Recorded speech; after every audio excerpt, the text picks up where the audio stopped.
Hi guys, my name is Anvita. I'm a second year RVCE student, and in this video, we're going to be talking about branch change. I would like to just start out by giving a disclaimer that do not join a random branch you're not interested in with the hope of getting a branch change, because it is highly unpredictable. Even if you get 10 CGPA, you might not get a branch change that year if there are no vacancies. So it's very unpredictable.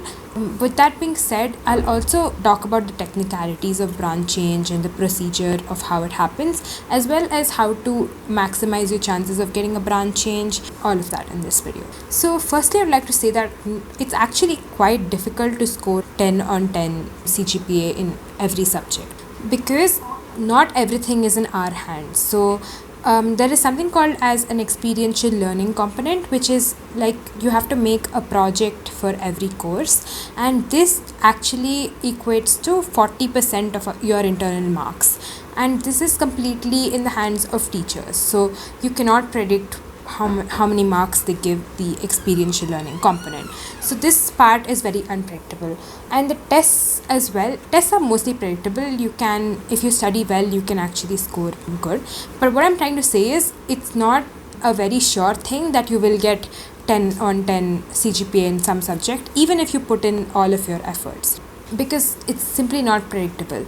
And another thing is that you cannot predict the cutoffs for these branch change, right? As I told you, it depends on the vacancy of the seats, and if there are a lot of vacant seats that year, then the cutoffs are going to drop. Like for our year, there were actually a lot of extra seats in ECE and EIML and all, so the cutoffs actually dropped a lot, but it's not going to be the same every year. So your CGPA itself is unpredictable, and even the cutoff CGPA for branch change is unpredictable. So I'm trying to say that don't join the college based on the hope that you'll get a branch change in second year, because it may or may not happen. If it happens, of course it's very good, but make sure that you have some interest at least, so that in case you don't get a branch change, you should be able to pass your 4 years with a decent grade, right?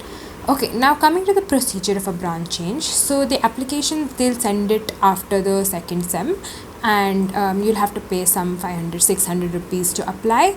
And there are in the form there are basically 4 branch preferences. So you have to prioritize 4 branches that you want to apply to in the order of whichever you want to apply to, right?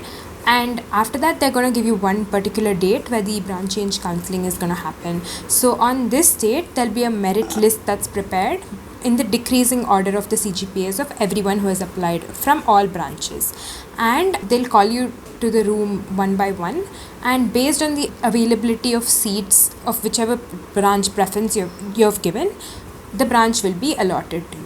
So in our year, as I told you, it dropped a lot for some branches. So for CS it was around 9.8, for IS it was 9.7, for EC it was 9.1, and for data science, cybersec, AIML it was around 8.9 in our year. But the other branches were kind of low, like very few people actually applied to ET and EI.